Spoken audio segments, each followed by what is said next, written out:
오늘 이야기가 좀 제목은 뭐 혼돈의 시대를 살아가는 지혜. 이건 제가 지은 제목이 아닙니다. 제가 지은 제목이 아니고 이제 강의를 기획하신 분들이 지었는데 뭐 여기 나와 있는 내용들하고 크게 다르게 강의가 진행될 건 아닌데 오늘 본래는 이제 논어를 가지고 첫 번째 이야기를 하려고 했는데 논어보다 장자를 가지고 하는 게 전체 강의의 틀에 개관이 되는 게 맞겠다 싶어가지고 순서를 바꿨어요. 장자라고 하는 책은 굉장히 어려운 책으로 많은 분들이 생각을 하는데 사실 알고 보면 쉬운 책이에요. 제가 장자라고 하는 책이 쉽다라고 하는 이야기는 장자에 나오는 문장이나 내용들이 쉽다란 뜻이 아니라 장자가 제기하고 있는 문제가 우리가 고민하고 있는 현실의 문제랑 전혀 다르지 않기 때문에 하는 얘기예요.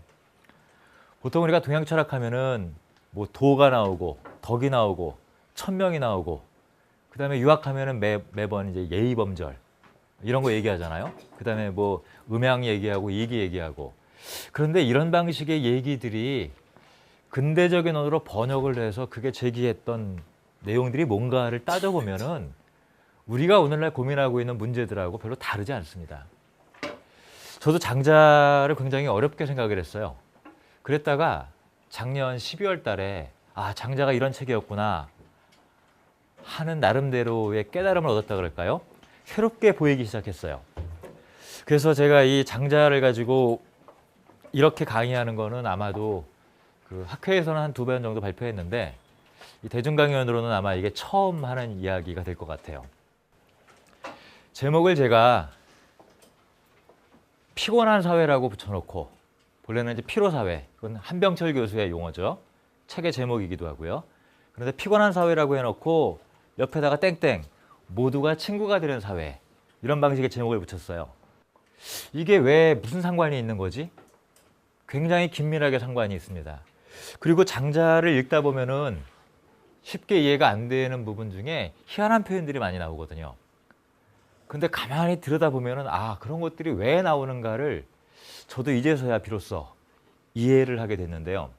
자, 그러면 오늘 이야기의 주제는 장자라고 하는 사람이 이 피곤하게 살아가고 있는 현대 한국인들에게 무슨 도움이 될 수 있지 않을까? 굉장히 구체적이고 직접적인 방식으로 도움이 될 수 있다라고 저는 생각을 합니다. 자, 먼저 이 피로사회 2012년도에 이제 번역이 돼서 굉장히 많이 읽히고 있는 철학자 가운데 한 분이죠. 이분이 이른바 근대사회가 규율사회인데 반해서 지금 우리가 살고 있는 사회는 성과사회다. 그러면서 사람들이 생각하고 행동하는 방식이 바뀌었다라고 이야기를 합니다. 자, 이분의 책 속에서 우리가 주목해 볼 만한 내용들은 대략 3가지인 것 같아요. 물론 더 많은 내용들이 있겠지만 자, 성과사회라고 하는 건 뭐냐면 과거에 이와 대비되는 사회가 근대사회 혹은 규율사회라고 하는데 금지하고 명령하고 법률로 규제하고 그런데 지금은 이런 거 대신에 프로젝트를 한다든가 이니셔티브를 준다든가 아니면 어떻게 하면은 동기유발을 강력하게 해서 열심히 일하도록 만들까 이런 방식으로 바뀌어갔다는 거예요. 누가? 스스로. 달리 말하면 똑같은 연봉을 주는데 과거에는 이만큼 해야 됩니다 하면서 제 시간에 오지 않고 그만큼의 생산을 맞추지 않고 하면은 자꾸 공격하고 이런 방식으로 했다가 지금은 이만큼의 할당량을 마치면 성과급을 주겠다. 근데 성과급까지 포함해가지고 사실은 같은 연봉이거든요. 그러니까 내가 노력을 해서 이만큼의 성과를 내면은 이만큼의 걸 받을 수 있어. 근데 거기까지 못 가면 난 못 받아. 그러니까 과거에는 이렇게 명령하고 시켰는데 지금은 명령하고 시키는 행동을 자기 스스로가 한다는 거예요. 그리고 그러한 성과급을 받지 못하면 누구 탓이에요? 네, 자기 탓이라고 본다는 거예요. 자, 이런 방식으로 살아가는 사람들이 겪게 되는 질병이 바로 우울증. 이 심리학을 연구하는 분이나 정신과 의사분들이 유럽 사회나 한국 사회, 실제로 우울증 치료를 받고 있는 분들은 그렇게 많지 않지만 대략 60%쯤 이상이 실제로는 우울 증세를 갖고 있다라고 얘기를 해요. 자신 있게 한번 흔들어 보세요. 나는 우울한 시간을 보내고 있지 않다라고 말할 수 있는 사람. 저는 심각하거든요. 집사람도 그렇고 저도 그렇고 이게 있다 보니까 한 번 화가 나면 저는 옛날에 화나면 5분 있다 풀어졌어요. 굉장히 낙천적이었거든요. 근데 안 풀려요. 지난주 토요일 날에도 대판 싸웠어요. 6개월마다 한 번씩 격투기를 해요. 물론 말로 하는 거지만 격투기를 해요. 역시 예상한 대로 토요일, 일요일 내내 아무 말 안 하다가 월요일 날 1시 반쯤에 점심 먹고 저도 꿀꿀해 죽겠는데 강의 끝나고 진짜 집사람하고 싸우고 나서 강의하려고 그러면 죽을 맛이에요. 억지로 강의를 끝내고 종강을 하고 혼자서 밥을 먹다가 막 이렇게 그나마 맛있게 먹어가지고 기분이 좋아지려고 하는데 카톡 하면서 날라오는 거예요. 서류 준비했어. 이번엔 아무 말 없이 찍어줘. 이걸 또 어떻게 또 위기를 넘기나 고민하고선 집에 들어갔어요. 그랬더니 우리 애가 막 끝나가지고 집에 와서 뭘 먹고 있더라고요. 그래서 제가 집사람한테 얘기를 안 하고 애한테, 중학교 1학년이에요. 여러 번 그런 장면을 봤죠. 우리 애한테 그랬습니다. 혜원아, 엄마가 아빠한테 이혼하자는데? 뭐 저도 모르게 나온 얘기예요. 그랬더니 우리 애가 하는 말이 걸작이었어요. 저를 착 쳐다보더니 아빠, 이번엔 진짜 하는 거야? 거기에 와이프가 빵 터지면서 뭐 더 이상 말이 필요 없게 됐죠.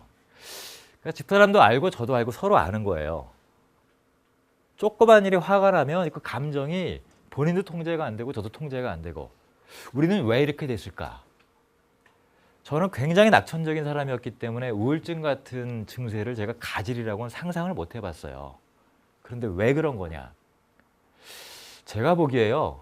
한국 사회에서 노력하지 않는 삶을 산다 라고 말할 수 있는 사람이 과연 얼마나 될까? 온 사회가 난 할 수 있어. 난 할 수 있어. 스스로 자꾸 푸시하면서 엄청나게 노력해요. 근데 내가 열심히 노력한다고 해서 연봉이 올라갑니까? 내가 열심히 원서를 집어넣는다고 해서 합격증이 그냥 날라옵니까? 이게 사실 나의 노력과 아무 상관이 없거든요. 우리의 삶이 그래요. 그러니까 결국 아무것도 불가능하지 않다라고만 계속 주입을 하는데 실제로는 더 이상 아무것도 할 수 없다라고 하는 벽에 부딪히게 돼요. 이때는 우리가 도무지 거부할 수 없는 강력한 힘에 부딪히게 되죠. 여기서부터 이거는 개인의 처지와 상관없이 한국 사회를 살아가는 사람들 대다수가 느끼는 피로감, 쌓이고 쌓이다 보니까 우울증이 되죠. 이 우울증이라고 하는 것이 개인적으로 풀 수 있는 조건이 있고 종류가 있어요. 하지만 한국인들이 느끼는 전반적인 우울 증세라고 하는 건 개인적으로 해결이 되지 않습니다. 그런데 장자가 이와 상당히 유사한 생각을 했습니다. 그래서 오늘날 현대사회를, 한국 사회를 살아가는 사람들은 성과의 극대화를 위해서 강제하는 자유를 가져요. 즉 우리가 갖고 있는 자유라고 하는 건 뭐냐면요. 뭘 선택하고 뭘 할 수 있고 누리고 향유하고 하는 이런 자유가 아니라 나는 뭘 해야 돼라고 하는 선택을 할 수 있는 자유. 스스로 펌프질하는 거. 그러니까 노력해야 된다라고 하는 자유밖에는 없다는 거예요. 사실은 불가항력적이고 당위적인 것인데도 불구하고요. 그런 사람을 성과주체라고 불러요. 자, 저는 근데 이 한병철 교수가 진단했던 내용이 한국 사회에 딱 맞는 얘기다. 아니라고 생각합니다. 분명히 적용할 수 있지만 한병철 교수는 주로 오스트리아에 있으면서 독일 사회, 즉 사회 안전망이라든가 복지제도가 잘 갖추어진 사회에서 이런 고민을 하고 있는 사람이에요. 즉 우리가 부딪히고 있는 현실하고 그들이 부딪히고 있는 현실하고는 좀 층차가 다르지 않을까. 그래서 비슷하긴 하지만 원인의 차원에서는 많이 다르다. 그럼 그런 부분들의 원인에 대한 진단이라고 하는 것은 한병철 교수가 이야기하는 서구 유럽 사회적인 조건보다는 오히려 동아시아 전통 사회, 특히 장자가 고민했던 사회적 삶의 조건하고 굉장히 맞는 게 아닐까. 자, 우리 사회 피로감 느끼는 것은 제가 보기에는 뭐 여러 가지가 있겠지만 크게 보면은 세 가지인 것 같아요. 첫 번째, 이 대한민국에서는요, 이 입시라고 하는 게 취업까지 포함해서요. 수정 단계, 정자와 난자가 만나서 태교가 시작되는 순간부터 입시가 시작이 돼요. 맞나요? 틀리나요? 옛날에 태교라고 하는 건 아이가 좋은 품성과 심성을 가진 아이로 나오도록 하기 위해서 좋은 기운을 가지려면 임신 상태에 있는 어머니가 감정 생활을 잘해야 되고 스스로 몸을 잘 돌봐야 된다. 이게 태교예요. 그런데 지금 태교는 뭐죠? 머리 좋은 아이예요. 달리 말하면 수능 잘 볼 수 있는 머리를 갖고 태어나도록 태교를 해요. 이게 참 끔찍한 겁니다. 근데 그게 예전에는 대학에 딱 입학할 때까지만 하면은 끝났는데 지금은 어디까지 해야 돼요? 말로는 취업할 때까지죠. 하지만 죽을 때까지 해야 돼요. 정확하게는요. 이게 끝나지 않습니다. 자, 그리고 90년대까지만 하더라도 한국 사회가 종신고용이라고 하는 거를 사람들이 철석같이 믿고 살았어요. 그러나 97년도부터 빵 깨지고 2000년도 들어서서 노동유연성이 입법화되면서 이제는 더군다나 갈수록 일자리 창출이라고 하는 게 제조업에서 안 나오고 그거 다 기계가 대체하려고 그러고 서비스업, 더군다나 비정규직, 기간제, 계약제 이런 것 때문에 직장에 있더라도 비정규직은 늘 고용 불안 때문에 제대로 된 일을 못합니다. 더군다나 정규직, 비정규직 사이의 갈등 그러면서 고객하고 또 부대껴야 돼요. 그러니까 이 감정노동이라고 하는 게 혹실드라고 하는 사람이 스튜어디스를 소재로 해가지고 서두 부분을 쓰지 않습니까? 한 달에 한 번씩 마법에 빠져야 되는 여성이 어쩔 수 없이 비행기를 타서 몸은 춥겠는데 승객한테서 웃으면서 서비스를 해야 된다. 지금은 그래서 많은 항공사가 그런 요구를 하지 말아라 해서 웃지 않아도 된다 그래요. 근데 우리는 여전히 그렇게 요구하죠. 더군다나 90년대부터 이런 서비스에 길들여진 한국의 고객들이 웃으면서 맞아주지 않으면 불쾌해요. 그렇죠? 그러니까 이제는 푸시가 회사에서 오는 게 아니라 고객들이 와요. 그러니까 억지로라도 웃어야 돼요. 하지만 이게 억지로 웃어야 되는 사람들에게는 고문이라고 하는 걸 생각하고 서로 웃지 말고 덤덤하게 사고팔고 하는 게 좋지 않을까. 그 다음에 지난 10년 동안 한국의 언론에서 계속 나왔던 얘기 가운데 하나가 이 갑을관계. 크게 보면은 대기업 횡포 때문에 작은 규모의 기업들이 죽을 맛이고 대리점 하는 점주들이 죽을 맛이에요. 게다가 이런 것 때문에 이 갑질 때문에 먹고 살기도 빡빡해 죽겠는데 영업사원이 자영업하고 있는 대리점주인 나한테 XX 하면서 뭐 N자로 시작되는 그 기업 그 욕설까지 보도로 나왔잖아요. 그러니까 이게 먹고 살기도 빡빡한데 새파란 영업사원한테까지 솔솔 기어가면서 일을 하려니 이게 그걸 갑질이라고 하죠. 이 모든 것들이 스트레스로부터 옵니다. 근데 까놓고 얘기하면요. 그렇게 해도 그렇게 당해도 한 달에 한 매출 빵빵하게 나오고 수입이 한 1억 번다 그러면은 기분 좋게 웃으며 당해줄 수가 있겠는데 갈수록 내 수익 부분을 뺏어가면서 계속 그렇게 공격을 해대니 미치겠는 거죠. 정확하게 말하면 우울증에 걸리지 않으면 그 사람은 이상한 사람이에요. 그래서 한병철 교수가 이야기하는 용어들이 많이 적용될 수 있지만 저는 독일 사회보다 훨씬 강도가 심하고요. 원인도 훨씬 구조적이고 근본적인 데다가 더 나아가서 진짜 문제는 뭐냐. 개인이 해결할 수 있는 종류의 원인이 아니다라고 하는 것이 문제라고 생각합니다. 그런데 이 모든 문제들에 대한 답변을요, 장자는 뭐라고 답변하냐면 간단하게 얘기합니다. 모든 사람이 친구가 되면은 된다. 이렇게 얘기를 해요. 황당하죠? 이 장자가 말하는 친구라고 하는 단어는요, 서양과는 다른 종류의 언어와 사회와 현실을 갖고 있던 사람들이 개발한 평등이라고 하는 단어의 대체 단어예요. 달리 말하면 이 모든 문제들은요, 쉽게 말하면 무슨 문제냐? 불평등의 문제입니다. 그런데 동아시아에서는 그런 추상적인 용어, 자유, 평등과 같은 추상적인 개념을 별로 쓰지를 않았고 그런 것들을 몰라요. 그러니까 친구라고 하는 단어를 쓰는데 이 2시간 내내 강의를 듣다 보면은 왜 그런 방식의 얘기를 어떻게 그렇게 했는지, 그 원인은 뭔지, 이런 것들이 우리가 느끼는 현실하고 굉장히 유사하구나라고 하는 걸 많이 느낄 겁니다. 자, 나중에 다시 한번 보겠지만 일단 한번 이 부분을 읽어보죠. 자상호 맹자반 자금장이라고 하는 가상의 인물 세 사람을 등장시켜요. 그리고 나서 이 세 사람이 서로 만나서 말을 합니다. 누가 함께 있지 않아도 함께 있을 수 있고 누가 서로 함께 하지 않아도 함께 할 수 있을까 하면서 쭉 또 황당한 얘기를 합니다. 그러다가 세 사람이 서로 얼굴을 마주보고 빙그레 웃으면서 각자 마음에 거스르는 바가 없게 되자 마침내 서로 친구가 되었다. 여기서 마음에 거스르는 바가 없다가 막역하다라는 말입니다. 이 단어를 조어한 사람이 장자예요. 친구라고 하는 것이 어떤 존재인가? 서양의 철학자가 했던 정의 가운데 2개의 신체에 깃들인 하나의 영혼. 되게 멋있는 것 같잖아요. 같은 뜻이에요. 친구 관계는 뭐냐면요, 쌍소리, 개소리, 욕설, 온갖 장난질을 다 해도 거슬리는 게 없어요. 중고등학교 때 남학생들 보세요.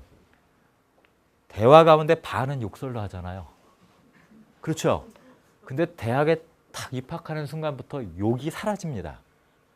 직장 들어가면은 욕은 언제 하느냐? 동기, 입사 동기, 동갑내기, 그 다음에 직장 상사랑 얼굴 돌리고 나서 속으로. 그렇죠? 혼잣말로. 욕설이라고 하는 것이 어떤 것인가를 다시 한번 생각해 볼 필요가 있는데, 자, 그런데 한 사람이 죽어요. 그러니까 공자가 얘의 밝은 자궁을 보내가지고 상을 잘 지내도록 도와주라 해가지고 갔더니 장자가 부인 죽었을 때 하던 것처럼 검은 곳 한 사람은 두들기고 있고 한 사람은 노래를 부르는 거예요. 그러니까 아니 친구가 죽었는데 악기 연주하고 노래 부르는 게 맞긴 합니까? 그게 예입니까? 하고 따지니까 한 사람이 자궁한테 타이르듯이 네가 얘의 진정한 뜻을 어찌 알겠느냐 하면서 웃고 넘어가요. 그러니까 자궁이 황당해가 돌아옵니다. 그랬더니 공자한테 그 얘기를 해줬더니 공자가 하는 답변이에요. 저들은 예법의 테두리 밖에서 논의는 사람들이고 나는 예법의 테두리 안에서 살아가는 사람이다. 자, 예를 중심으로 해가지고 밖과 안으로 구분을 합니다. 달리 말하면 이거는 예에 구속당하지 않는 사람들이다라고 하는 뜻인데 이게 무슨 뜻인지 저도 과거에는 이해를 못했어요. 하지만 오늘 이야기를 다 듣다 보면은 그 얘기가 이해가 될 텐데요. 여기서 제가 굉장히 중요한 발견을 했습니다. 자공과 공자가 대화를 나누다가 공자가 이렇게 얘기를 합니다. 바로 강호라고 하는 곳에 관한 이야기를 여기서 처음 해요. 물고기는 함께 물에 나아가고 사람은 함께 도에 나아가는데 함께 물에 나아가는 경우에는 못을 깊이 파주면 넉넉히 기를 수 있고 함께 도에 나아가는 경우에는 간섭하는 일이 없으면 삶이 안정된다. 그래서 물고기는 강과 호수에서 서로 있고 쌩까면서 살고 사람은 도술에서 서로 쌩까면서 산다. 쌩깐다라고 하는 말 아시죠? 예. 근데 이게 의도적인 쌩까는 거, 상대방도 인정하는 쌩까는 거 필요합니다. 집사람이 저한테 그러더라고요. 결혼한 지 20년 가까이 되는데 한 집에 살긴 하지만 서로 생사 확인만 하면서 살자고. 한 일주일에 한 번씩 밥 같이 먹고요. 싫으세요? 저랑 같은 거 원하지 않으시나요? 자궁이 기인이라고 하는 존재에 대해 물어요. 그러니까 공자가 이상하게 보일지 모르겠지만 하늘의 소인인 자가 이 땅에서는 군자인 척하고 이 땅에서 소인으로 사는 사람이 실제로 하늘에서는 군자다. 이런 표현이 나와요. 저는 이 이야기를 처음 읽으면서 이 얘기가 도대체 무슨 얘기인가를 20년 가까이 이해를 못했습니다. 그런데 작년 12월 달에 이게 다 풀려버리기 시작한 거예요. 정리하자면 4가지인데요. 친구라고 하는 것이 어떤 존재냐? 막역하다. 어떤 이야기를 해도 마음에 거슬리지 않아요. 그런데 남이 나한테 그렇게 한다. 와이프가 하는 말은 다 거슬려요. 저한테 아주 친한 친구 한 명이 있는데 얘가 저한테 무슨 말을 하고 장난을 쳐도 욕을 해도 안 거슬려요. 왜 그럴까요? 왜 그럴까요? 이게 미스테리예요. 그 다음에 예법이라고 하는 것이 우리는 사람이 예의범절을 알아야 된다라고만 얘기를 하는데 예의범절이라고 하는 것을 가만히 보면요. 아랫사람이 윗사람에게 해야 되는 것은 굉장히 많아요. 그런데 위에 있는 사람은 아랫사람에게 많은 것들을 허물어도 괜찮아요. 달리 말하면 예의범절이라고 하는 것의 중요한 미덕은 아랫사람이 윗사람에게 어떻게 해야 되고 어떤 것들은 하지 말아야 된다라고 하는 것이 가장 중요한 내용의 축입니다. 그러니까 나이를 먹어갈수록 좋아요. 그런데 1997년도에 대한민국 사회에서 이런 모든 예법이 와장창 다 깨져버렸습니다. 저희 집에는 4명의 가족이 살아요. 와이프가 있고요. 우리 애가 있고 토리라고 하는 2살배기 강아지가 있어요. 그런데 저희 집 위계상 와이프가 제일 꼭대기고 그 다음에 우리 아들이고 그 다음에 토리고 제가 4번째예요. 저한테는 해야 되는 것만 많고 하지 말아야 될 게 너무 많아요. 근데 토리도 그렇고 아무데나 오줌 갈기고 똥 싸도 제가 제지를 못해요. 처음에는 강아지를 길들이겠다고 하더니 안 되니까 네가 참어라 그래요. 그리고 그게 싫으면 나가라 그러더라고요. 이게 얘가 구별한다. 신분제 방법입니다. 특히 얘는 위와 아래를 구분하는 원리입니다. 얘기에 나오는 표현이에요. 그리고 여기 강호라고 하는 단어가 나오는데 서로 다른 물고기에 대해서 신경 안 쓰고 내 나름대로 헤엄치면서 그냥 지멋대로 산다. 이게 바로 근대에 사회라고 하는 단어가 출현할 때 인간들, 개인들이 구성하는 사회라고 하는 맥락과 가장 가까이 가는 전통 동양어입니다. 그러니까 강호가 강과 호수라고 하는 은유적인 표현으로 쓰였지만 물고기들이 그렇게 사는 모습을 보고 장자가 지어낸 거예요. 그런데 이 강호라고 하는 개념이 유일하게 이 소사이어티라고 하는 개념에 가장 가까이 다가갑니다. 달리 말하면 장자는 철학자가 아니라 사회학자거나 사회과학자에 가까운 사람이다라고 보는 게 저의 입장이에요. 자, 그리고 마지막으로 하늘의 소인이 현실의 군자고 현실의 군자가 하늘의 소인이다라고 하는 것은 결국 뭐냐? 이 신분제를 전복적으로 이야기하고 있지 않습니까? 그런데 이런 전복된 관계를 이야기하고 있는 것의 대명사가 장자에게서는 친구라고 하는 단어로 쓰인다라고 하는 점. 이게 작년 12월 달에 깨달은 겁니다. 자, 그러면 도대체 장자라고 하는 사람은 이런 얘기를 왜 했을까?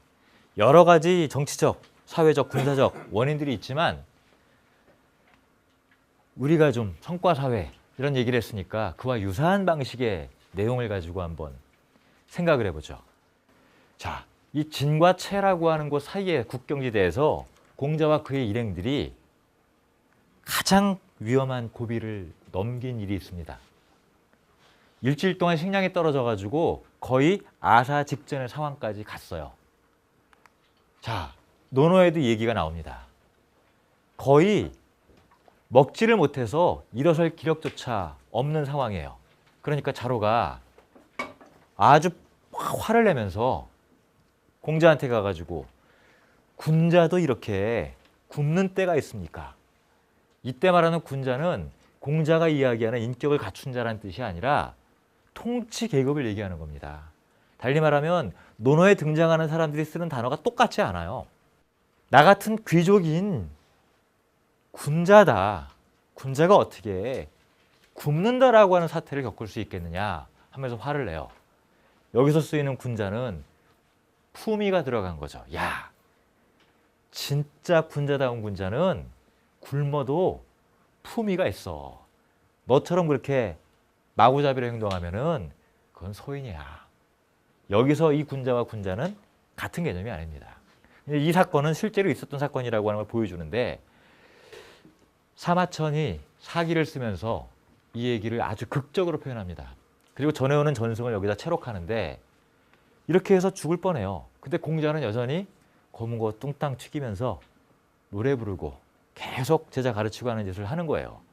공자다운 건가요? 일단 그렇다라고 얘기를 하죠. 하지만 제자들이 저렇게 날뛰는데 분위기를 진정시키지 않으면 안 되겠다 싶어가지고 한 사람 한 사람 부르는데 자로를 제일 먼저 불러요. 그러니까 자로가 우리가 못났기 때문에 이런 거 아닙니까? 왜 우리가 인정을 못 받겠습니까? 당신이 얘기하는 인, 지혜 이런 거 다 실제로 모자라는 거 아닙니까? 하면서 공자한테 대들었습니다. 그러니까 공자가 백이나 숙제처럼 훌륭한 사람도 현실에 대접받지 못했다. 우리가 대접 못 받는다고 해서 우리가 못났다라고 볼 이유는 없다라고 얘기를 해요. 그 다음에 자공. 선생님, 너무 이상적인 거 아닙니까? 기준을 살짝 낮추면 세상이 받아줄 거 아닙니까? 하니까 너는 왜 스스로 노력도 하지 않고 뭐든 낮추려고 하느냐.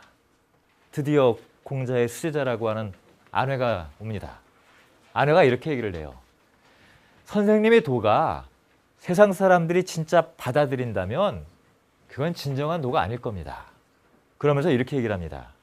받아들여지지 않은 뒤에야 진짜 군자라고 하는 걸 알 수 있습니다. 라고 하면서 열심히 노력해서 도를 닦는 것, 그걸 못했을 때 그때 그것은 나의 치욕이지만 열심히 도를 잘 닦여진 인재가 있음에도 불구하고 그런 사람들이 제자리에 가지 못하는 것, 그거는 바로 국가의 책임이고 군주의 책임입니다.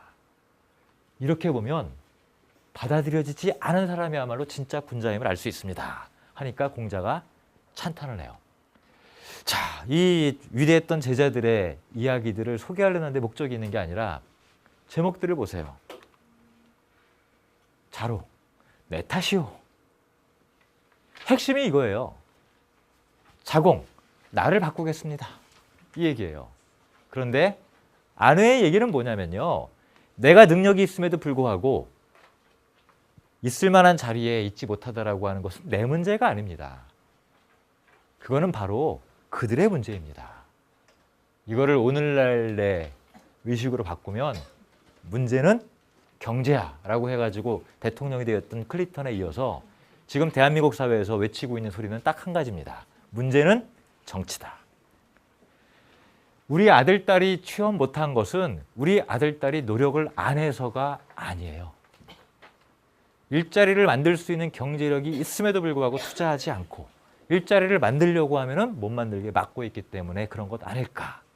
즉 정치가 제대로 된 역할을 하지 못하고 있기 때문에 우리 아들, 딸이 취업을 못하고 있는 게 아닐까라고 생각한다면 우리 아들, 딸이 취업한다라고 하는 것, 내가 취업한다라고 하는 것은 나의 노력의 문제가 아니라 사회적인 문제고 국가적인 문제고 결국 그런 것들을 결정하는 정치의 문제다라고 하는 것, 이런 부분을 생각해 볼 필요가 있을 것 같습니다. 달리 말하면 이런 위기에 대해서 자로와 자공은 나를 바꿔서라도 내 탓을 해서라도 들어가면 되지 않겠냐. 결국 이 사람들은 벼슬에 들어가서 잘 먹고 잘 살았습니다. 대신에 어떻게 했느냐. 그들이 원하는 일을 했어요. 논어라고 하는 책을 가만히 보면요. 공자는 이 자로 자공과 정치적인 노선이 같지 않았습니다. 공자의 제자들은 공자의 뜻을 그대로 받들었던 사람이 거의 없어요. 유일하게 받들었던 사람들은 어떤 사람들이냐? 천민, 노비, 그런 사람들이 바로 안회, 민자건, 중공, 원헌 이런 사람들이에요. 달리 말하면 자공자로와 같은 사람들, 염구와 같은 사람들은 당연히 그 사람이 나쁜 사람들이라고 얘기하는 게 아닙니다. 공자와 뜻이 달랐어요. 정치적 노선이 달랐고요. 그리고 공자의 뜻과 상관없이 자신들이 하고 싶은 일을 하며 살았습니다. 군자가 된다라고 하는 것과 전혀 무관한 삶을 살았어요. 그런데 이 안현은 공자의 인척이기도 했지만 천민 출신이에요. 천민 출신이 벼슬에 나갈 수가 없죠. 그러니 통치자가 되는 학문들을 공자로부터 배웠는데 자기에게는 그 일이 주어지질 않았던 겁니다. 그럼 어떻게 살아야 되지? 오늘날 수많은 젊은 사람들이 처하고 있는 조건하고 같아요.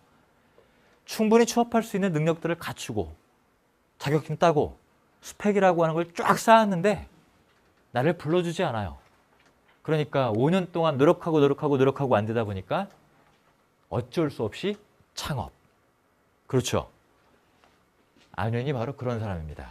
창업한 게 아니라 다른 종류의 삶도 가능하다라고 하는 걸 만들어냈어요. 그런 내용들을 보여주고 있는 게 바로 장자라고 하는 책의 실질적인 내용입니다.